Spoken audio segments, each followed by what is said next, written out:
Once upon a time, in a kingdom of golden towers and whispering forests, there lived a girl named Cinderella. She was not just kind, but clever, her mind as sharp as a silver needle, stitching together plans and ideas as easily as she sewed her stepmother's gowns. Cinderella had once been the beloved daughter of a nobleman, but when he passed away, her stepmother, Lady Evelyn, revealed her true nature. Cold, cunning, and ruthless, she saw Cinderella as nothing more than a servant in her grand house. Her two daughters, Lavinia and Rosalind, followed their mother's example, treating Cinderella with scorn. And so, Cinderella spent her days sweeping the halls, mending torn dresses, and tending the fire. Yet, while her hands worked, her mind never rested. She listened, she observed, and in the quiet corners of the house, she gathered knowledge. She knew which merchants cheated their customers, which nobles sought to outwit the king, and even which secret letters her stepmother burned in the fireplace late at night. Cinderella understood something no one else did. Power was not just in riches or titles. Power was in knowing what others did not. One evening, Lady Evelyn called Cinderella into the grand parlor. The firelight flickered against the velvet curtains, casting long shadows on the marble floor. "You will press my gown for tomorrow's banquet," Lady Evelyn said, sipping her spiced wine, "and polish my jewels. I must shine brighter than the Duchess herself." Cinderella curtsied, her face calm. "Of course, stepmother." Lavinia smirked. "And my shoes, Cinderella. They must be perfect." Rosalind sighed dramatically. "And my hairpins." "You always forget something, you useless girl." Cinderella did not argue. She simply nodded and left the room, her mind already weaving a quiet plan. Tomorrow night's banquet would be filled with the most powerful nobles in the kingdom. If her stepmother and stepsisters were attending, who else might be there? Perhaps even the prince himself. The next morning, Cinderella carried out her chores quickly. When she was done, she slipped away into the forest, following a winding path she had walked many times before. But today was different. Deeper into the woods, she heard voices, low, urgent whispers. Stepping carefully, she peeked through the trees. A young man, dressed in simple clothes, stood facing a group of angry villagers. "You have raised the taxes again," one man shouted. "Our families are starving." The young man's expression was troubled. "I swear, I had no knowledge of this. You nobles are all the same," an old woman spat. Cinderella's sharp eyes caught something.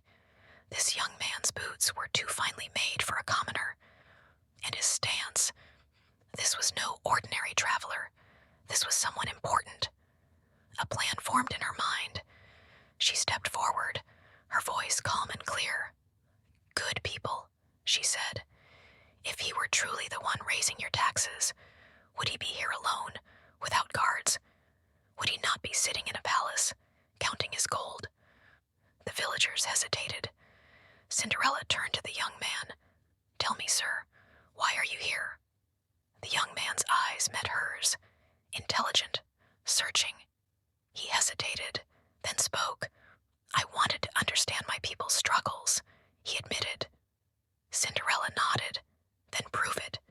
If you are who I think you are, you have the power to help them." Realization flickered in the villagers' eyes. They murmured among themselves. The young man exhaled in relief, turning to Cinderella with a knowing smile. "You're very clever." Cinderella only tilted her head. "I try." And that was how she met the prince. The young man studied Cinderella with curious eyes. He had never met anyone quite like her. "You spoke wisely back there," he said as they walked away from the village. Most would have run or stayed silent. Cinderella glanced at him. "Most don't pay attention. I do." A small smile played at his lips. And who do you think I am? Cinderella raised an eyebrow. A noble, clearly. Your boots are too fine for a farmer. Your posture is too disciplined for a merchant. But more than that, the way the villagers feared you tells me you hold real power. She turned to face him fully. You are the prince, aren't you? He laughed softly, shaking his head. I suppose I should be surprised, but I'm not. Yes, I am Alden, the crown prince of this kingdom. And you are Cinderella. A beautiful name, he said. Tell me, Cinderella, why do you live in silence when you have such a sharp mind? Cinderella hesitated, because those with power do not like to be challenged, and I am not foolish enough to challenge my stepmother without a plan. Alden's expression grew thoughtful. Perhaps your patience is your greatest weapon. Cinderella simply smiled. By the time they reached the forest's edge, the sun was dipping below the trees, bathing the sky in soft gold. Alden turned to Cinderella. You saw the villagers' anger today. There are problems in the kingdom I cannot solve alone. But you think differently. You notice what others miss. Cinderella frowned. What are you saying? I want your help, he said simply. If you ever hear of unrest, rumors, anything that might threaten the peace, tell me. And if I need advice, would you be willing to give it? Cinderella considered his words. A prince asking a servant girl for guidance. It was absurd. And yet, the thought of using her mind for something greater than cleaning floors sparked something inside her. Very well, she said, but only if you truly listen. Alden smiled. I promise. And so, a quiet alliance was formed. Weeks passed, and Cinderella continued her duties in the house, but now she had something new, purpose. At night, she listened carefully to her stepmother's conversations, to the whispers of merchants and messengers. Whenever she learned something of value, she found a way to pass it on to Alden. One evening, she overheard something troubling. Another village refusing to pay taxes. Her stepmother scoffed as she sipped her wine. Fools, let them starve, I say. Lavinia sighed. Mother, why does it matter? If they rebel, the soldiers will crush them. Stepmother smirked. Oh, my dear, you think too small. A rebellion is not a problem. It is an opportunity. If the nobles feel threatened, they will demand stronger leadership. And if the king is seen as weak, someone else may rise in his place. Cinderella's blood ran cold. This was not just an uprising. It was being orchestrated. She had to warn Alden. That night, she slipped out of the house and into the forest, where she knew he would be waiting. The rebellion isn't natural, she told him. It's being fueled by someone who wants to weaken your father's rule. Alden's face darkened. Do you know who? Not yet, she admitted, but I have a suspicion. Alden nodded. Then we must find proof before war breaks out. For the first time in her life, Cinderella was not just an observer. She was playing the game, and she intended to win. The days that followed were filled with tension. The whispers of rebellion spread like wildfire. Villages were refusing taxes, soldiers were growing restless, and the nobles began to question the king's ability to rule. Alden met with Cinderella in secret whenever he could. The unrest is growing, he told her one night, and I still don't know who's behind it. Cinderella had her suspicions. Her stepmother had spoken too confidently, too eagerly about the rebellion, but proving it was another matter. Then one evening, she made a terrible discovery. She was carrying fresh tea to Lady Evelyn's chambers when she heard voices inside. She paused by the door. You will have your payment once the kingdom falls, a deep voice said. Cinderella frowned. That was not a voice she recognized.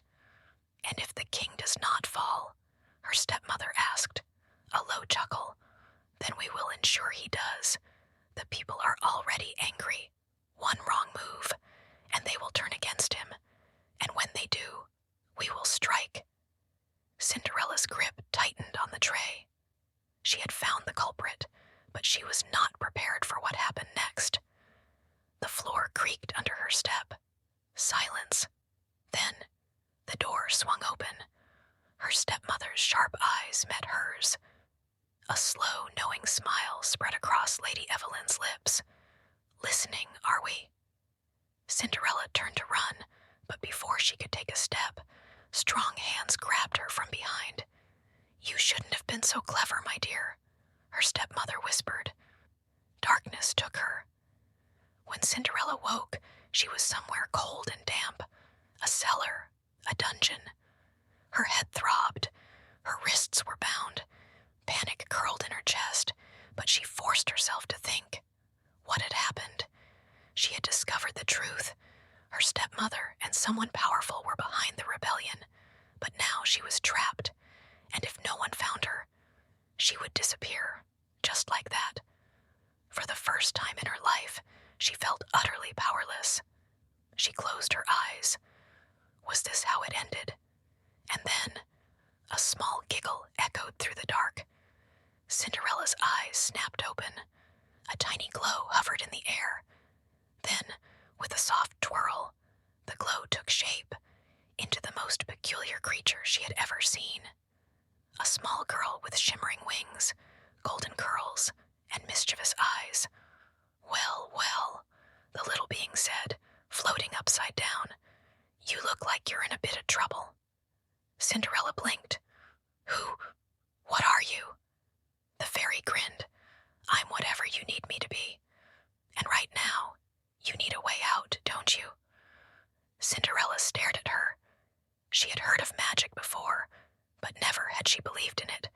And yet, here was proof, fluttering before her eyes. The fairy twirled, a sparkle trailing behind her. Lucky for you, I love a good escape plan. Cinderella exhaled, steadying herself. This wasn't the end, not yet. Then let's get to work, she said. The fairy hovered closer, her tiny hands on her hips. All right, let's see. Ropes, locked door, no windows. That's a bit of a problem, isn't it? Cinderella took a deep breath. Can you untie the ropes? The fairy spun in the air. Oh, sure. Easy. Watch this. She clapped her hands together, and a shimmer of golden light swirled around Cinderella's wrists. For a moment, the ropes loosened, then tightened again, twice as strong as before. The fairy's eyes widened. Oops. Cinderella groaned. What was that? The fairy scratched her head. Magic is tricky, you know. Sometimes it listens, sometimes it has its own ideas. Cinderella took a steadying breath. Then we need a different plan. She scanned the room. The door was heavy wood, locked from the outside. The walls were stone, impossible to break. But there, at the far end, a rusty metal vent. Cinderella's mind whirled. Can your magic shrink things? The fairy brightened. Oh, that's a fun one. I can try. She twirled her fingers, and a warm glow surrounded Cinderella. For a split second, Cinderella felt a strange weightlessness. Then suddenly, she was small, very small. The fairy clapped excitedly. It worked. Cinderella looked down. I'm a mouse, the fairy gasped. Oh, that was not what I meant to do. Cinderella closed her tiny paws into fists. We'll discuss this later. Just help me get to the vent. The fairy giggled and nudged the vent open, letting Cinderella scurry through. Once outside the dungeon, the fairy clapped again, and Cinderella returned to normal size, just in time to hear footsteps approaching. We need to move, now. Together, they slipped into the shadows. Cinderella knew she didn't have much time. Her stepmother was planning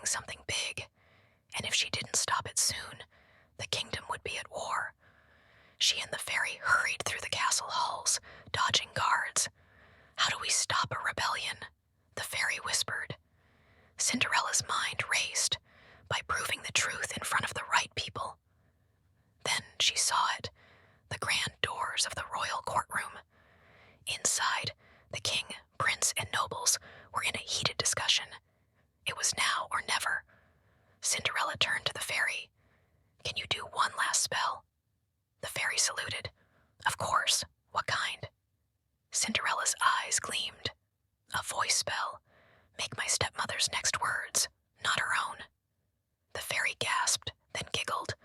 "Oh, that's wicked." They burst into the courtroom just as Lady Evelyn was addressing the nobles. "And that is why the king must act now against the rebels," Lady Evelyn declared. The fairy wiggled her fingers. A soft glow shimmered around her. Lady Evelyn opened her mouth to speak again, and a different voice came out. "I have planned this rebellion from the start. It is my doing. The king is weak, and soon the throne will fall to someone far more deserving." Gasps filled the room. The nobles turned to Lady Evelyn in shock. She clutched her throat in horror. "What? No, I didn't say that." Cinderella stepped forward. "Oh, but you did. You wanted power, and you used this rebellion to take it." Prince Alden stood. "Guards, seize her." The guards rushed forward. Lady Evelyn struggled, but it was too late. Her own words, twisted by magic, had sealed her fate. Cinderella turned to Alden. The rebellion was never about the people. It was about power, but now the kingdom can heal. Alden smiled at her, warm, proud, "Because of you." With the rebellion exposed, peace returned to the kingdom. Cinderella's stepmother was sent away. Her stepsisters left powerless. And Cinderella, she stood beside Prince Alden, no longer a servant, but an advisor, his most trusted companion. In time, that companionship grew into something more. One quiet evening, as they walked through the palace gardens, Alden took her hand. "You have always been clever, Cinderella," he said softly. "But more than that, you have always been kind, and I would be a fool to let you go." Cinderella's heart raced. She had never dreamed of being a princess. But standing there, with Alden's warm gaze upon her, she realized this was not just a fairy tale.